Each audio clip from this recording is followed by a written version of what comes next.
Next, we'll take a look at the case of Ricky Maldonado. On November 12, 1994, Ricky Maldonado, a young, energetic guy who would do anything for his family, was going to visit a friend. When he didn't return home that night, his mom began to worry. The next day, Ricky was found in the forest preserve with a single gunshot wound. Here's his story. This is a cold case from 1994 in Chicago. It involved a 20-year-old man named Ricardo Maldonado, also known as Ricky. He was living with his mother at 2323 North Moody in Chicago. One of the things I remember most about him was the giggly side. He just had this real adorable giggle. Ricky loved to dance. He would dance at anything that was shown on television. The Bulls, you know, we were big into the Bulls. Video games were up and coming, you know, Nintendo, so me and him had that in common. And a protector, you know, he liked to protect everyone, especially me, being his younger brother. He was real playful with his family as he got older. So he was the oldest of the nieces and nephews and cousins. Well, Ricky was the oldest. He was a leader, always a leader, you know. He always told me to be a leader, not a follower. He just always tried to keep me away from the streets, and in a lot of crazy ways he did. I looked up to him. A young guy, you know, being only 20 years old, he had his whole life ahead of him, his whole future ahead of him, and he was senselessly killed back in 1994. The evening before, which was Thursday, he mentioned that he lost his house key. So in the morning, I left to get him a copy of his key, dropped off the key at Ricky's place of employment, and left to the bank. Then in the afternoon, after my husband picked up Miguel, they did run into him at the mall. He was crossing over Narragansett Avenue, where the Brickyard Mall was at. All I remember seeing is a big Foot Locker bag, and thought to myself, he bought himself another pair of shoes. And that was the last time I ever seen him.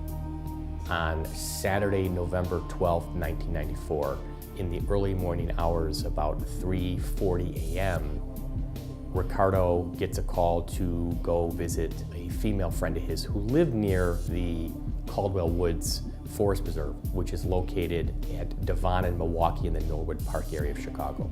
And that is the last time anybody saw or heard from him at all.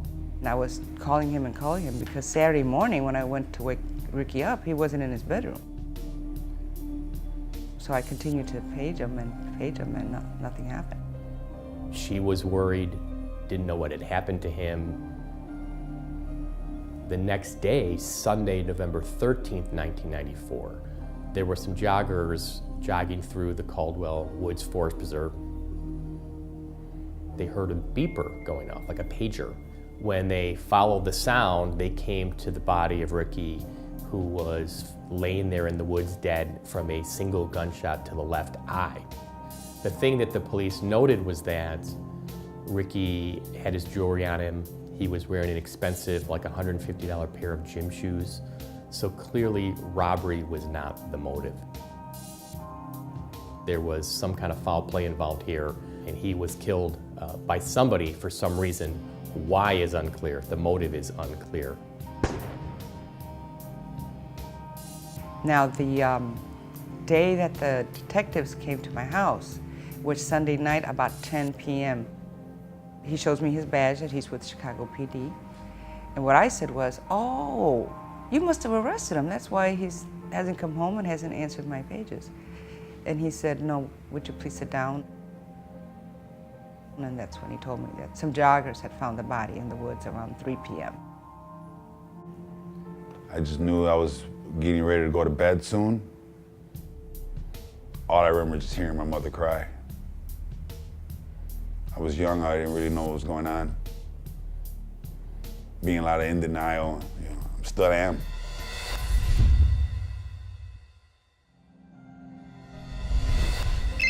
On Saturday, November 12, 1994, 20-year-old Ricky Maldonado went to visit a friend.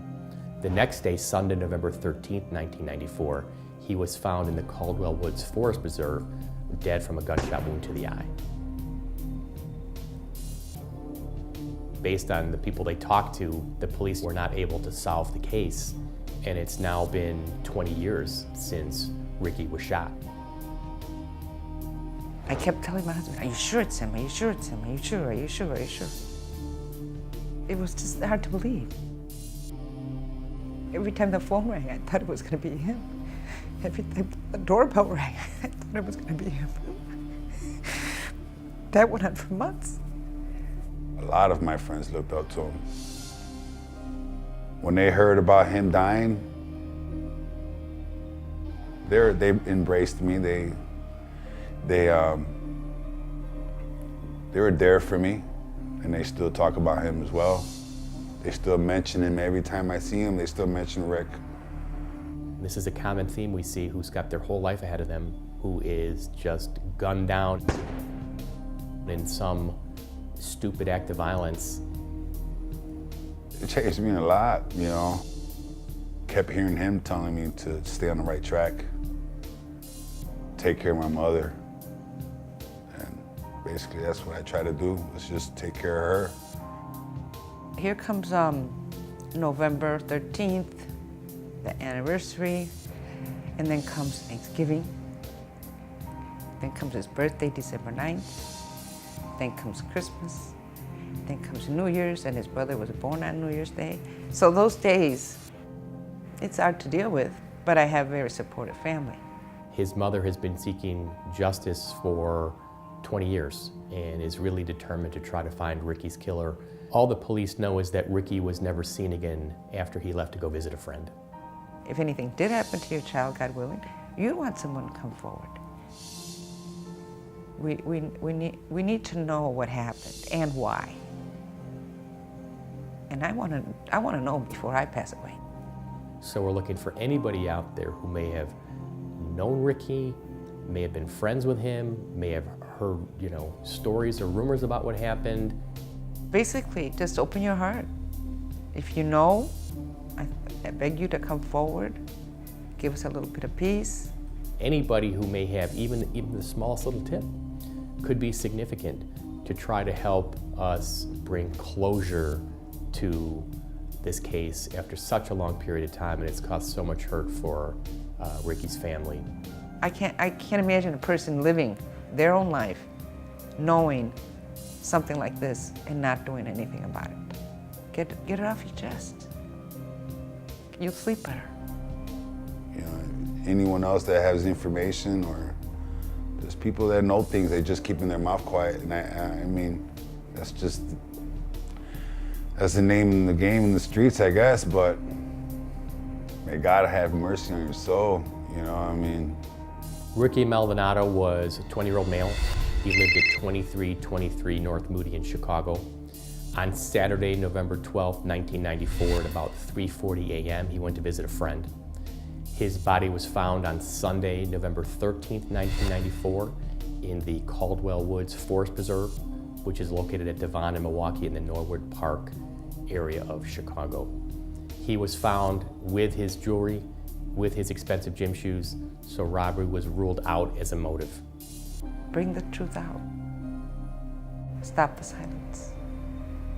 And even after all these years, we're hopeful that maybe some kind of tip can be the impetus to try to solve the case. If you have any information, please contact the Chicago Police Department at 312-744-8261. Help us bring justice to this case. My daughter seems a little protective of her little brother as well. I think maybe that she gets that from him. They think about him all the time as well. It gets a little bit better, but it never goes away.